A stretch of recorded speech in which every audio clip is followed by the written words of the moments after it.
거룩하신 분이십니다. 하나님이 거룩하시다는 것이 무슨 말일까요?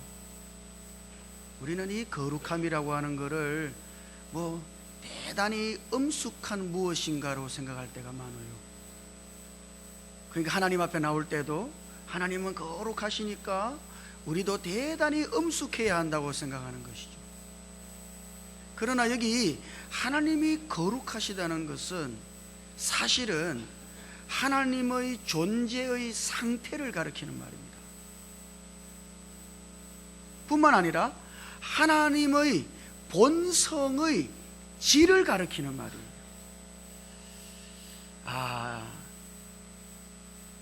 예를 들면 이런 것이에요. 하나님이 우리를 사랑하십니다. 믿습니까? 그러면 그 하나님의 사랑은 거룩한 사랑이에요.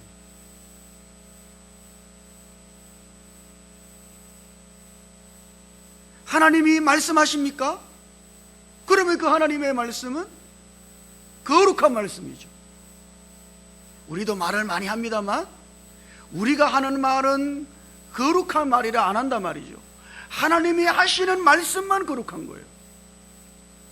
우리도 사랑을 합니다만 우리의 사랑은 거룩한 사랑이 아니에요.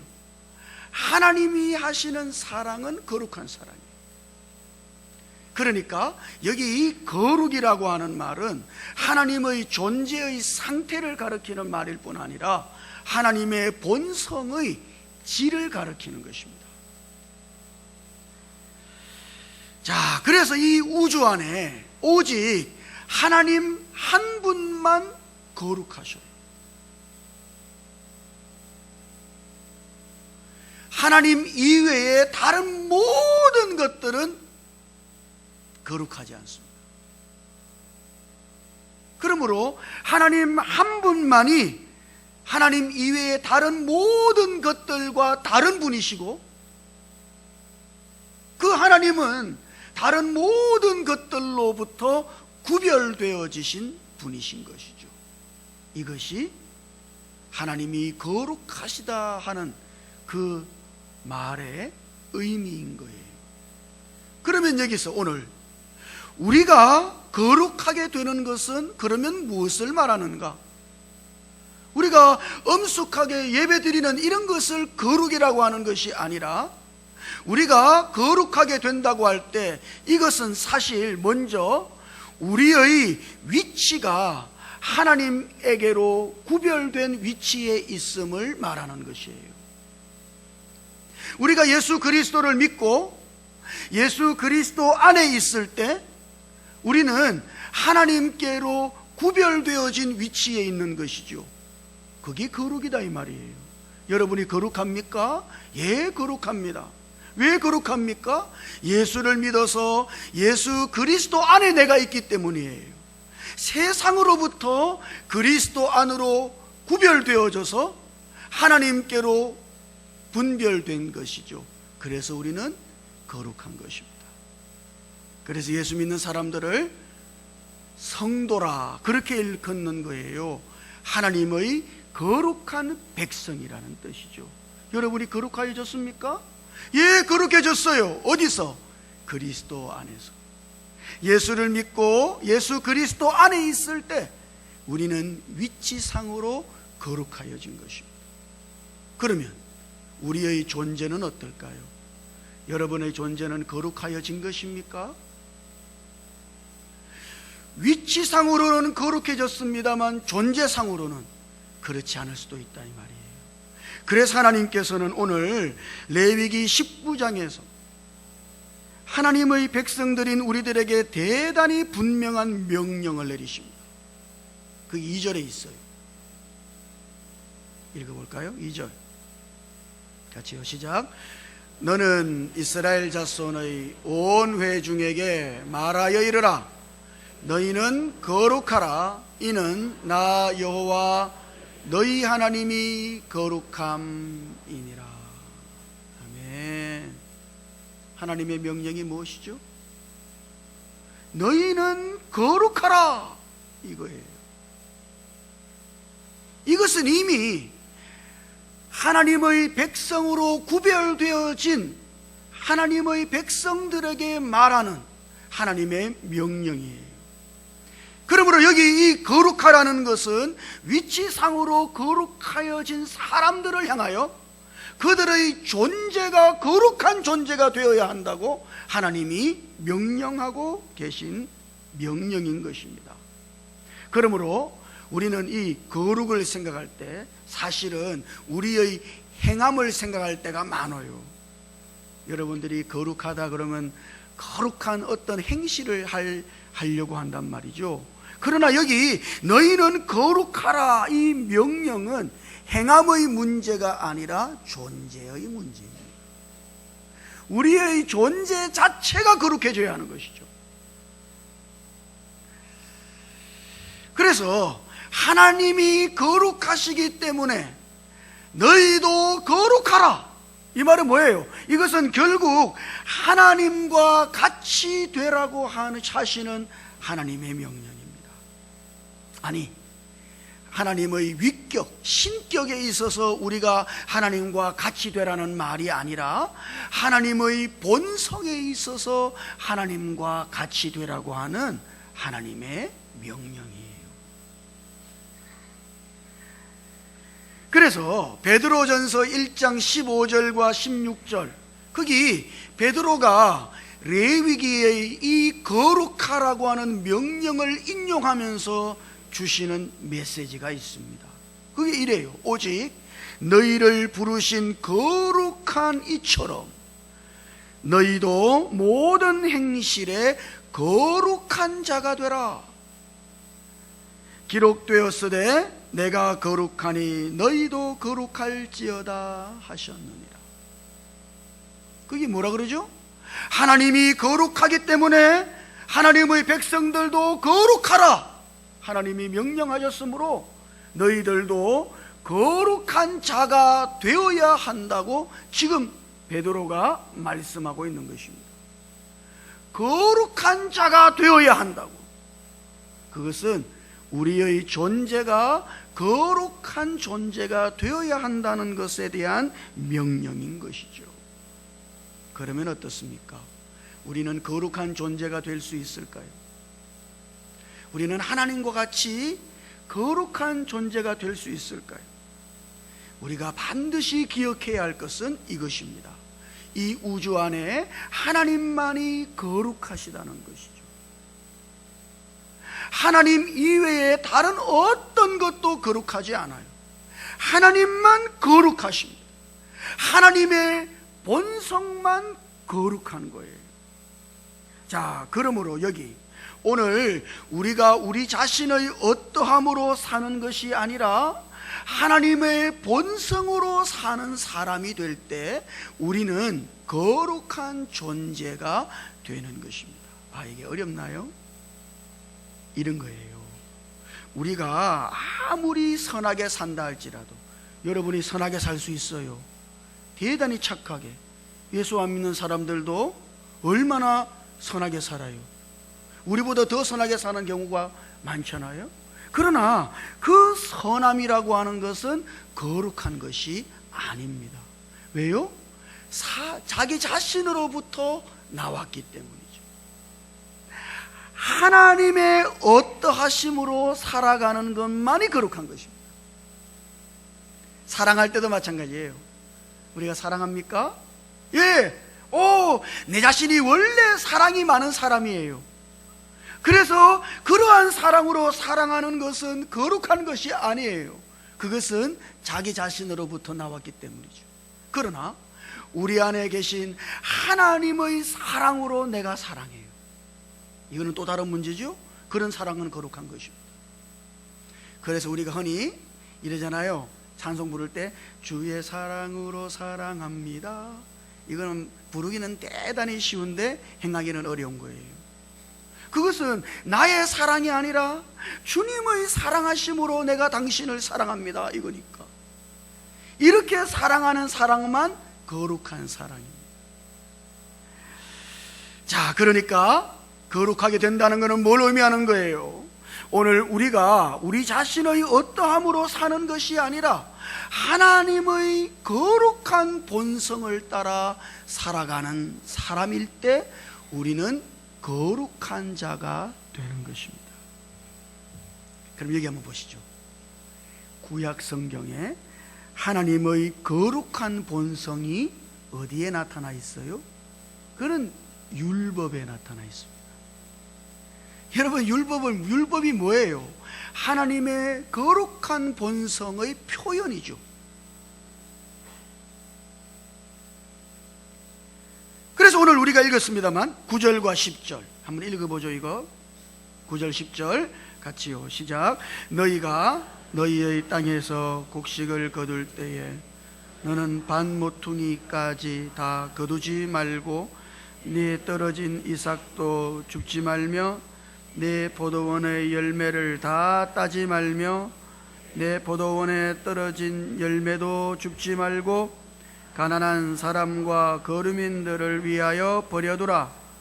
나는 너희의 하나님 여호와이니라. 아멘. 여러분, 이 율법에는 가난한 사람들과 나그네들을 위한 하나님의 긍휼이 표현되어 있습니다.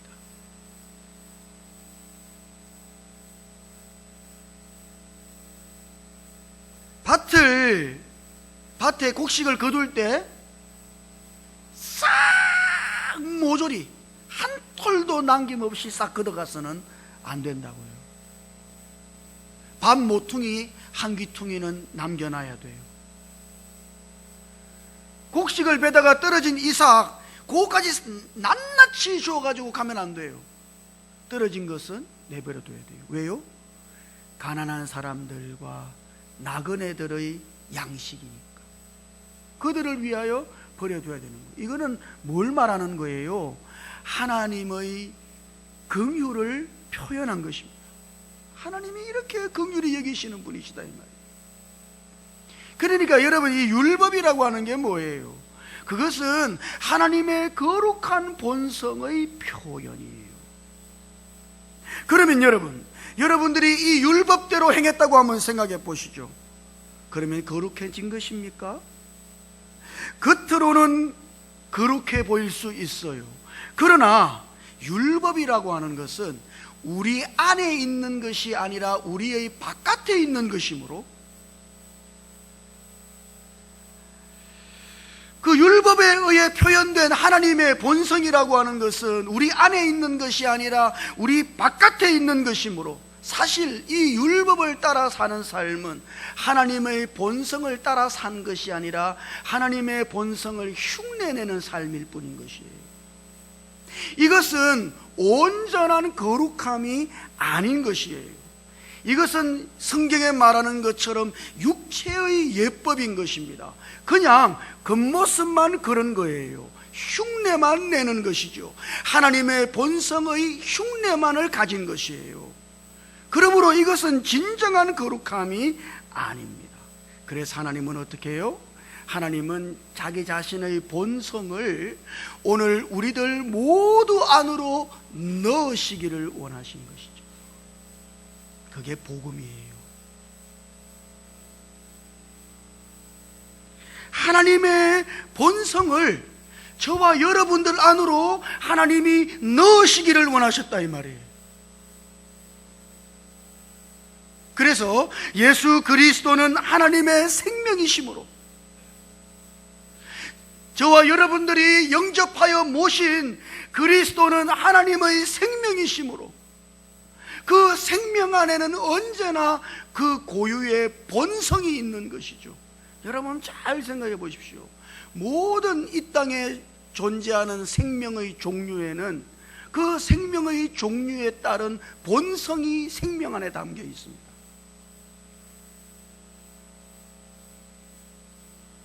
그것은 하나님의 생명도 마찬가지예요.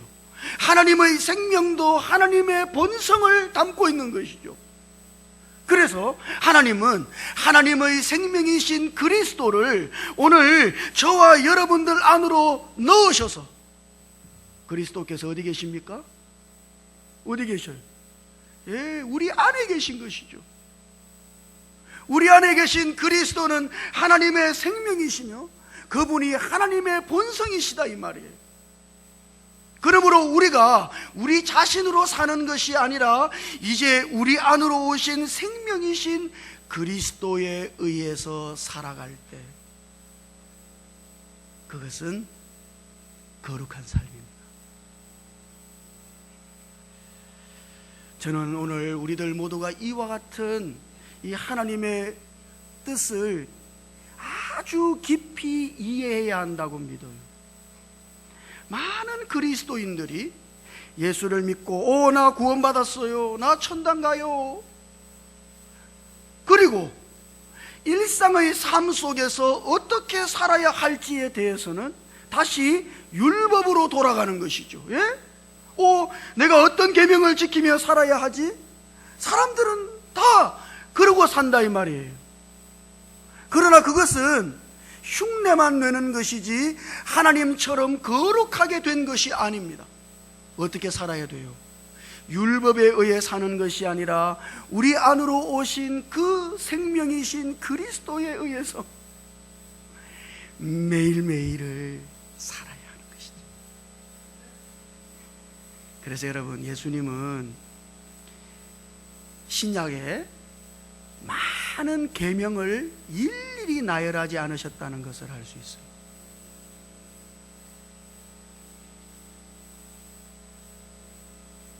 왜냐하면 예수 그리스도께서 사실 그분이 생명이시며 그분이 하나님의 본성이시고 사실 그분이 하나님의 법이신 것이죠. 그게 우리 안에 있다 이 말이에요. 그러므로 우리는 매일매일 우리 안에 계신 그 그리스도를 주의하여 그리스도에 의해서 살아야. 제가 지난주에 성장에 관한 말씀을 드렸습니다만, 성장한다는 것은 뭡니까? 여러분이 그걸 이해하셨어요? 성장한다는 건 뭐예요? 우리가 성경을 너무 많이 배워가지고 성경을 꿰뚫고 성경의 지식을 많이 가지는 게 아닙니다. 성장한다는 건 뭐예요? 우리 안에 계신 머리이신 그리스도에 의해서 우리가 살아가는 삶의 정도가 증가되는 것이에요.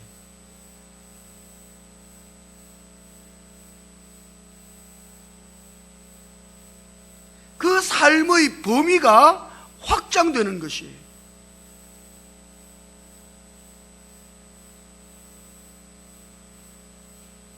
그것이 성장하는 것입니다. 사실 그 성장은 오늘 이 레위기식 표현으로 의하자면 거룩해지는 것이에요. 우리가 점점 더 우리 안에 계신 그리스도에 의해서 살아간다면 우리는 그만큼 거룩하여진 것이며 우리는 그만큼 성장한 것입니다. 이것이 너희는 거룩하라 라고 하는 하나님의 명령을 이루는 복음 안에 있는 유일한 길이에요. 여러분, 어떻게 거룩해집니까? 예, 내가 이제부터 거룩하게 살겠습니다.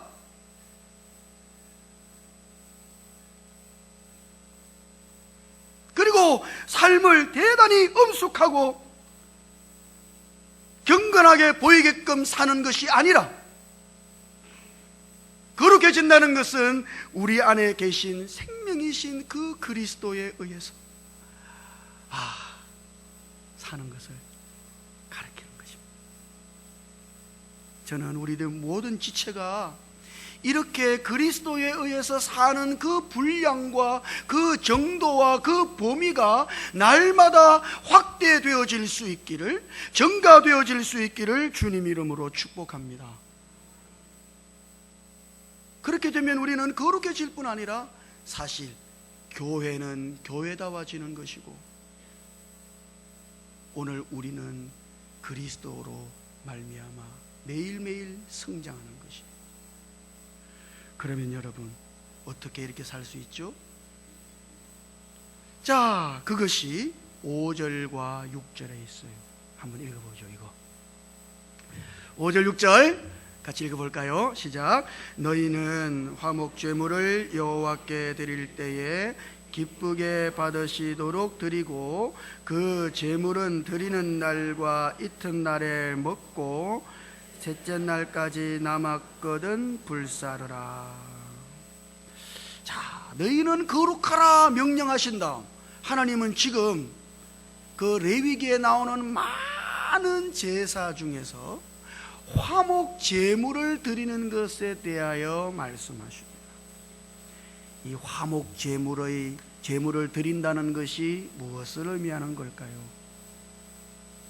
사실 이 화목 제물이라고 하는 것은 제물을 드리는 그 자체보다도 그 제물을 먹는데 사실은 이 계명의 주안점이 있어요. 여러분들이 오늘 읽은 이 말씀 속에서 사실 이 화목 제물을 어떻게 먹을 건가? 제물을 드린 날과 이튿날까지는 먹지만 제3일째 되는 그 제물은 먹어서는 안 되는 거예요.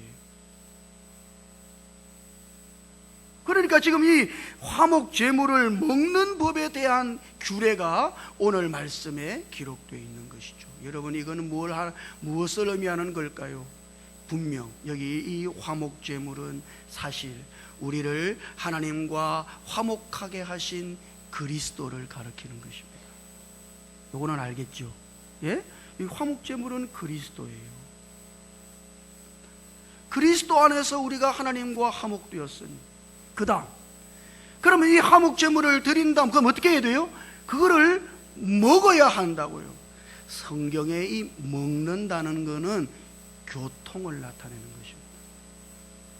우리가 이 초대교회 때 성도들이 모여서 같이 떡을 먹었지 않습니까? 그건 뭘 말하는 겁니까? 성도들이 뭘 한 거예요? 예, 맛있게 식사하고 끝난 거예요? 아니다 이 말이에요. 그거는 교통한 걸 말하는 것이죠. 그 성도들끼리 서로 교통한 것이에요. 마찬가지로 이 먹는다는 것은 교통을 나타내는 것입니다. 그리스도와 교통해야 하는 것이죠.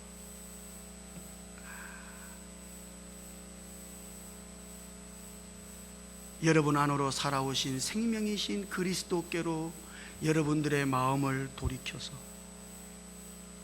그 그리스도를 향하여 그리스도를 부르고 그분과 내가 교통해야 하는 것입니다. 이것이 화목 제물을 드리고 먹는 것입니다. 여러분이 구원을 받았나요? 예수 믿고서? 그러면 우리는 매일매일 어떻게 살아야 돼요? 화목 제물이신 그리스도와 매일매일 교통해야 하는 것이죠. 여러분들의 마음을 매일 매 순간 그리스도를 향해 있게 해야 한다 이 말이에요. 그리고 매 순간마다 그리스도를 부르고 그분과 교통함으로써 그때 그리스도로부터 흐르는 하나님의 영의 기름 부으심이 우리를 적셔서 오늘 우리들 모두가 그리스도에 의해 적셔진 사람이 되게 하는 것이죠. 그런 다음 비로소 우리는 우리의 본성이신 하나님의 본성이신 그리스도에 의해서 살아갈 수 있습니다. 그래서 여러분이 제물을 먹을 때 어떻게 먹어야 돼요? 첫째 날, 둘째 날까지는 먹을 수 있습니다만 셋째 날은 먹지 못해요. 이거는 뭘 말하는 겁니까? 사실 이 화목 제물을 먹으려 그러면 매일매일 이 화목 제사를 드려야 한다는 것을 의미하는 것이에요. 여러분들이 매일매일 그리스도와 교통해야 하는 것입니다. 모든 순간에 여러분들의 마음을 그리스도께로 돌이켜서 그리스도를 향하고 그리스도를 부르고 그리스도와 교통할 때 그러면 어떻게 돼요? 그러면 그리스도로부터 하나님의 영이 우리 안으로 흘러 들어서 우리를 그리스도에 의해 적셔지도록 하나님은 우리 안에서 역사하실 것입니다. 그런 다음 비로소 우리는 우리 안에 계신 그 그리스도에 의해서 살아갈 수가 있는 것이죠. 이렇게 매일을 살아가는 것이 복음 안에서 거룩하여지는 유일한 길인 것이에요. 계명을 주의하지 마십시오.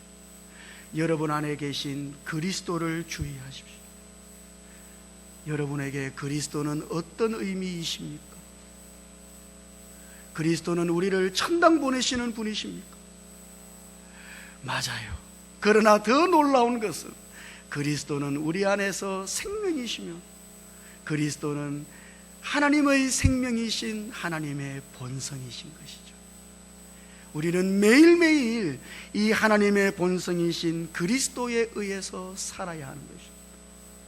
어떻게 해요? 그리스도와 매일매일 교통함으로써. 이것이 너희는 거룩하라 명령하시는 하나님의 명령을 이루는 유일한 길인 것입니다. 어떻게 살아가시렵니까? 날마다 숨쉬는 순간마다, 나는 그 순간마다 내 마음을 그리스도께로 돌이켜서 그리스도를 향하고 그 그리스도를 부르고 그리스도와 교통하며 살겠습니다.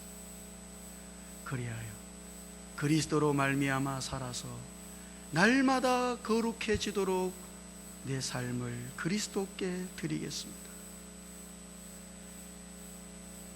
오늘 우리들 모두가 이와 같은 거룩을 향한 열망으로 우리들 안에 살아계신 그리스도로 말미암아 살아감으로써 매일매일 하나님처럼 거룩을 이루고 살아가실 수 있기를 주님 이름으로 축원합니다. 같이 기도하십시다. 주님,